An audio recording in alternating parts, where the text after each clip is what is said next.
support the podcast is by purchasing or picking up our limited edition apparel. The shirt that I have on right now is one of the only shirts that we brought back for a second time. Normally we'll never do that, but the only reason we brought this one back for a second time is it sold out within 6 hours. So we brought this one back. We also got a second one that we just dropped. It's our, I guess, just Halloween edition shirt. Go to elitefts.com or go to the link in the description. This really does help us out because this directly supports the Table Talk podcast. Thank you guys. Enjoy the show.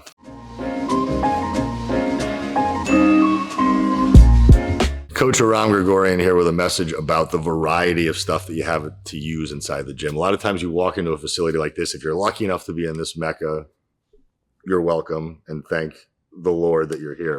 But if you don't have access to maybe this robust level of equipment, most gyms that you walk into are going to have a lot more than just a bar and a bench. So it can get a little overwhelming. What do I do? Why should I be using this machine versus another machine? Should I be using a different bar versus this bar? My suggestion to you is number one, identify what it is you're trying to achieve. Every job has a specific tool attached to it. Now, sure, you can bang in a nail with a screwdriver. If you use the butt end of it, it's going to take you a hell of a lot longer, but just use a hammer. So for example, if you're trying to be a bodybuilder, find exercises to which you have a very great mind-muscle connection to. If it's a machine, even better because you're stable and you're able to load more.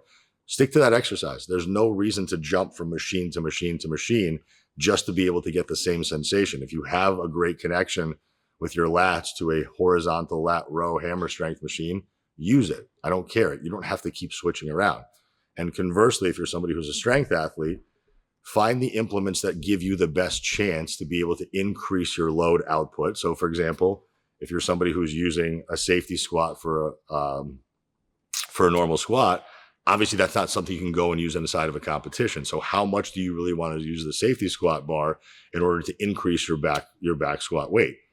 Obviously, I'd probably want you training really more often on a straight bar because that's what's going to mimic your competition. So it doesn't mean that you can never use the safety squat bar. It just means that use it strategically, but understand that the implement that you're using isn't going to be the thing that you're going to be training and practicing on because that's not what's going to be in the big show. So just understand some of these distinctions and it can help simplify this entire environment for you. Last year, we partnered with Ken Kanakin to co-host the Swiss Symposium. It's built on hypertrophy and sport medicine for strength athletes and practitioners to come together in one place, which will be the Columbus Hilton at Easton. You are going to learn how to level up your training based upon the success and failures of others. You have to stay on top of your game if you want to be able to make the success and move forward at the pace that you want. Just to name a few of the presenters that will be presenting, we're going to have Matt Winning, Brian Carroll, Eric Serrano, Jim Wendler.